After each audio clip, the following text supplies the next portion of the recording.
டேய் விஸ்வோ பிரமா முனியப்பன், இது நாங்கள் 3 பேர் கணக்கு. கைலாசத்தில் 2013 சேட்டை பண்ண கணக்கு எங்களுக்கு தான் தெரியும். ஆனால் முனியப்பனுக்கு தான் இது பிரமா சொல்லுதாண்டா, முனியப்பனுக்கு தான் தெரியும் அந்த கதைங்க என்ன நடந்துச்சு அப்படின்னு. எல்லாம் கேட்டுக்கோப்பா, கோர்ட்டில் கேட்டுக்கோப்பா. முனியப்பன் முனியாண்டி நவநாத் இப்படின்னாத்தான் தமிழ்நாட்டுக்குள்ளே நீதிபதி சர்ச்சி கோட்டார் ஆணு பெண்ணுக்கும் தெரியும். முனியப்பன் முனியாண்டி அந்த சாமி வருதோ அப்படின்னு கேள்வி. ஒரு கணக்கு கூட்டு குடும்பம் அப்படிங்கிற கணக்கில் குடும்பம் வாழுதான். ஆண்டவன் பூமியில் விவசாயம் பண்ணி சாப்பிட்டு நல்லா கழிச்சிட்டு பூமி அழிக்காமல் போங்கடான்னு தான் பகவான் கடவுள் கொடுத்துருக்கார். நீதிமான் பரமசிவன் கொடுத்தது அதுதான். பூமியில் உலக நாடு அதுதான், தாய் இந்தியா நாடு தமிழ்நாடு அதுதான். இவன் என்னப்பா பண்ணி வச்சுருக்கான்? அந்த கூட்டு குடும்ப சொத்து அந்த கணக்கு உள்ளே ஏற்றின கணக்கில் இவனை பாடாப்படுத்தின கணக்கு இப்போ வெளியே வருது, எடுக்கணும்ல. இதில் கணக்கு ஏறிடும், இது ஆட்டோமேட்டிக்காக எடுக்கிறவன் எடுத்து வச்சுக்கிடுவான். அப்போ இவ்வளோ சேட்டை உள்ளே நடந்துக்கிற கணக்கு இப்போ 4 சதுரங்கத்தில் இவ்வளோ சேட்டை எடுத்துருக்கார் கடவுள். இதே மாதிரி தான் எல்லா இடத்துலையும் உழைச்சி சாப்பிட்றவன்ட்ட புடுங்குதான். பிடுங்கி அந்த கோடி கணக்காக போமா இங்கேயே பேரம் பேசி உட்காருந்தானே. அந்த நாங்கோழி சாலை 8 சென்ட் போகிற கணக்கில் உட்காருதான். காலை 2 பிளந்து இது இத்தனை கோடி போமா, இவன் பேரில் எதுவுமே இல்லை, இவன் பேரில் ஈஸ்வரன் அவன் பேரில் இல்லைங்க. அப்போ அந்த எல்லாத்துக்கும் அந்த விதி. ஒரு குடும்பத்தில் என்ன கணக்குங்கிற அந்த கணக்கை இப்போ ஈஸ்வரன் பரமசிவன் பூமியில் இவனை வீசி போட்டு அந்த கணக்கை வெளியே எடுக்கார். அந்த கணக்கை எடுக்கார், தான் பிள்ளைய வீசி போட்டு அந்த சொத்து கணக்கு, பூமி சொத்து கணக்கு வெளியே எடுக்கார். அப்போ குடும்பத்தாருக்குள்ள உள்ள ஓடுது அப்படின்னா அந்த சொத்து வந்து என்ன எப்படி வந்துச்சு, ஏது வந்துச்சு, அதை விசாரிக்கானா இல்லை. அப்போ அந்த குடும்பத்துக்குள்ளே களவாணி மொல்லை மாறி முடிச்சவிக்கி உள்ளே கிடக்கான். அவன் குடும்பத்துக்குள்ளே பையங்க 3 பையங்க இருக்காங்களா, 4 பையங்க இருக்காங்களா, 2 பையங்க இருக்காங்களா, இப்படி பொம்பளை பிள்ளை இருக்கா. அப்போ கூட்டு குடும்பத்தில் உள்ள களவாணி கழுதை மொல்லை மாதிரி முடிச்சவி கழுதை கிடக்கு. இப்போ இதில் கிடக்கல, இதில் ஒரு கழுதை கிடக்கு. இதில் தாப்பன் மோனோர் ஆடுதானா, இதில் ஒரு கழுதை இவனை கிழவனை வச்சுக்கிட்டே ஆடுதான். அவனை வச்சு ஆடி பாடி இவ்வளோ கணக்கு ஏறி இருக்குது. அப்போ அந்த கணக்கு கேட்கல. அப்போ இவ்வளவு கணக்கில் மோசத்தில் நிற்கான். அப்போ உழைச்சவனா புடுங்குதான். பிடுங்கிட்டு அதில் என்ன போடுதான், 2ஆம் நம்பரை திரிக்கான், வியாபாரம் பார்க்கான், நல்லா ரோடு போகுது, அதில் நம்ம பல கோடி அல்லனான்னு இதே சிந்தனை போதும். அந்த மானிட பிறவி தமிழ்நாட்டில் மோசமான வைக்கப்பா. கோட்டில் கேட்டுக்கோப்பா, கொட்டார் ஆணு பெண்ணும். இப்போ கணக்கு வருது, இந்த கணக்கை பார்த்துக்கோப்பா. குடும்பம்னா அந்த குடும்பத்து கணக்கு தான் உள்ளே வரணும். அதுக்கப்புறம் தான் தீர்மானம் வரணும்.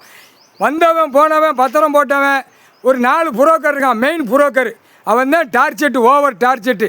இதில் வியாபாரம் பார்த்தோம்னா நமக்கு பல கோடி அள்ளிட்டு போயிடலாம்னு 4 புரோக்கரில் இப்போ ஏறிடும். ஒருத்தனை ஏரியே தான் பொழுதனைக்கு வந்துக்கிட்டே இருக்குது, 2 பேர் ஏரியே வந்துக்கிட்டு இருக்குது. 3ஆவது புரோக்கர் இப்போ அது கணக்காக கரெக்டாக உள்ளே வந்துட்டான். 4ஆவது புரோக்கரில் உள்ள அது கரெக்டாக ஏறி வரும். அதுதான் கணக்கு. இப்போ புரோக்கரை புறம் பிடிக்கணும்ல. இவன் வெட்டித்தனமாக வேகத்தனமாக உட்காந்து கோடி கணக்காக பேப்பர் வச்சுருக்கோம், இங்கே இடம் கிடக்கு, இங்கே கிடக்கு, அது கேஸ் நடந்தால் நடக்கட்டும், கேஸாவது மயிராதுங்க. இந்த புரோக்கர்கள் இங்கே கைலாசத்தில் போட்ட கணக்கு கோர்ட்டில் நீதிமன்றத்தில் கணக்கு கொடுக்கணும். கைலாசத்தில் இராணுவ நீதிமன்றம் கோர்ட்டு இது. இப்போ புடி எங்கே இருக்குது, பூமி சொத்து எங்கே இருக்குது, எல்லா கணக்கு வழக்கு கைலாசத்திலேருந்து வெளியில். அப்புறம் ராஜபாளையம், தெக்குப்பாளையம், ராஜபாளையம், சிலுத்தூர் 2 கணக்கில் கடவுள் கொடுத்து வச்சுருக்கார் பூமியை. இந்த பூமியில் எவ்வளோ சேட்டை பண்ணியிருக்கான் மானிடப்பே அப்படின்னு. அப்போ இந்த கணக்கு வரையில் எப்படி வரும், எப்படிப்பா வரும்? தோண்டி வெளியே எடுக்கல, உள்ளே எல்லாரும் போயிடுவான். தோண்டி எடுப்பார், விட மாட்டார். உனக்கு வாழ்கிறதுக்கு விவசாயம் ஏன் அழிச்ச, என்ன காரணம், இதில் என்ன வருமானம், இதில் என்ன போட்டிருக்க. அப்போ கட்டடத்தை பூரா அமைக்க வச்சுருக்கான். கட்டடம் எல்லாம் உள்ளே போட்டிருக்காரு கடவுள், கணக்கு உள்ளே போட்டிருக்காரு. போட்ட கணக்கு இவன் வந்து மானிடப்பே தமிழ்நாட்டுக்காரன் கொக்கரிச்சு அலையணும், மற்ற இந்தி பேசுகிறவனும் கொக்கரிச்சிக்கிட்டே அலையணும். அதுக்கு தான் எல்லாம் விளங்க போடுதார். எம்எல்ஏ மந்திரிக்கெல்லாம் போட்ட எல்லாவனுக்கும் போட்டு வராரு. இன்னும் அடுத்து பஞ்சாயத்து போட்டு போடுவார். அப்போ எல்லா சிக்கலும் உள்ள மாட்டி வரையில் ஆட்டோமேட்டிக்காக 13 செயலரை 13 கம்மி போயிடுவான். விசாரணைக்கு உள்ள கணக்கு. இப்போ வழக்கறிஞர் 2 தரப்புமே சத்தியம் பண்ணணும், 2 தரப்பும் சத்தியம் பண்ணணும். ஒரு வாதத்தை விசாரிக்கையில் அப்போ 2 தரப்புமே கோட்டார் ஆண் பெண் இருந்தால் கணக்கில் சத்தியம் பண்ணணும். ஏன்னா மன்னராட்சி அதுக்கு முன்னாடி இப்படி தான் சத்தியம் பண்ணி வந்தது. பொய் சொல்லக்கூடாது, நாக்கில் பொய் சொல்லக்கூடாது. இப்போ இந்த 76 வருஷமாக நல்லா இழுத்து நக்கி வெளியே விட்டு பொய் சொல்லி வெளியில் தப்பி போகிறேன். அதான் சட்டத்தில் ஓட்ட, அந்த சட்டத்தில் ஓட்ட. அப்போ பேர் இருக்கா எப்படிப்பா கேஸ் எப்படிப்பா நிற்கி? கோட்டார் ஆண் பெண்ணு கேளப்பா, கேஸ் எப்படி நின்று இந்த கேஸ் எப்படி வாதாட்டங்கள் நடக்கு? இவன் பேரில் சொத்து இல்லைங்க, சிவனுடைய பிள்ளைக்கு சொத்து இல்லை, ஏற்கனவே இல்லாமல் தான் ஒட்டை அடிச்சு தான் இப்போ இந்த சொத்தை பிடிக்கார். பூமி கணக்கு எடுக்கார். பூமி சொத்து வாரிசு தான் எடுக்க முடியும், சிவனுடைய குடும்பம் தான் எடுக்க முடியும். இவன் பேரில் இருக்கான், இவன் பேர் வரதவன் பூரா இதான் வரான். இப்போ ஏற்கனவே ஆன்லைனில் ஒரு கணக்கு போயிடுச்சு. இப்போ கடைசி இப்போ வந்து புரோக்கரை வச்சு நான் 2 போலீஸை கூப்பிட்டு வந்திருக்கேன், வழக்கறிஞரை கூப்பிட்டு வந்திருக்கேன், கரையில் நிற்காங்க அப்படிங்க, உள்ளே வர முடியல. அப்போ நம்ம கைலாசத்தில் மாநிலத்தில் இவன் நியமித்த காவல்துறைக்கு 100 மையம் அடிக்கணும். அடித்தாச்சு, அது ஆட்டோமேட்டிக்காக உள்ளே வந்தாச்சு, என்கொயரி ஆயிடுச்சு, அது ஆட்டோமேட்டிக்காக உள்ளே ஏற்றுவார். ஏன்னா இந்த கணக்கெல்லாம் தப்பு கணக்காக வெளியே நடந்து அத்தனை குடும்பமும் கண்ணீர் கூத்தலமாக இருக்குது. என்னடா இப்படி கணக்கு கொடுத்து நம்மளை வேகமாக அடிச்சிட்டாங்களே, எதுக்கு தீர்வு இல்லையா? இது அதுக்கு தான் காவல்துறை பூரா எல்லா தமிழ்நாடு, டெல்லி, ஊடாலப்பட்ட மாநிலம் எல்லாமே உள்ள நீதிமன்றத்தில் மாட்டி வருது. இந்த கணக்கு முடிக்கிறதுக்கு தான் அந்த கணக்கு உள்ளே கணக்கு ஏற்றுறாரு, கணக்கு ஏற்றி வர்றாரு. இது இவங்களுக்கு புரியாது. ஏன்னா வந்தவன் போனவனா இது என்ன மேலே என்ன இருக்குது, கீழே என்ன இருக்குதுன்னு பார்க்க. அப்போ மண்டை மூளையை கசக்கி வச்சுருக்காரு. கடவுள் பூமியில் உட்காந்துருக்காரு. கடவுள் நான் வந்துட்டேன்னு சொல்ல மாட்டார். எப்பயுமே கடவுள் நான் பூமியில் வந்துட்டேன்டா, என் குடும்பமாக வந்திருக்கேன் அப்படின்னு சொல்லவே மாட்டார். மானிட பேர்கிட்ட போய் கணக்கு போடுற கணக்கு உள்ளே வர்றதான் கணக்கை பார்த்து அவன் புரியணும். மானிட பேர் அதுக்கு தான் 2 தரப்பு வழக்கறிஞர் சத்திய பிரமாணம் கேட்பான். ஈஸ்வர மகன் கேட்பான், சத்தியம் பண்ணு. இது நீதி நியாயம்னா என்ன அர்த்தம்? தப்பு செய்யறதுக்கு நான் வரல, தப்பு செய்கிறதுக்கு கொடுக்கறதுக்கு நான் வரல, தப்பு வாங்குறதுக்கு நான் கணக்கு வரல. உழைச்சதை பிடுங்கியிருக்கான், பிடுங்கி எழுதியிருக்கான். இவன் படிப்பு இல்லாதவன் ஏமாற்றி எழுதிட்டான். அதுக்கு தான் சண்டை சத்திரமாக போட்டு தான் இவனை கொல்றதுக்கே தாப்பணுமோன்னு ரெடி பண்ணிட்டான் ஆளுகளை வச்சு. அதான் உள்ளே போட்டு பத்திரத்தை வெளியுள்ள ஆள் வெவ்வேறு ஆளாக போட்டிருப்பான். அந்த பத்திரம் வெளியில் இது எழுதியிருப்பான், கட்டு குத்தைக்கெல்லாம் உள்ளே விடலை, எவனுமே விடலை. வாங்கினது இவன் தான் விவசாயம் பார்க்கான். ஒரு வேளை நான் இவன் கூட தானே இருக்கேன், ஒரு வேளை உள்ளே விட மாட்டான்.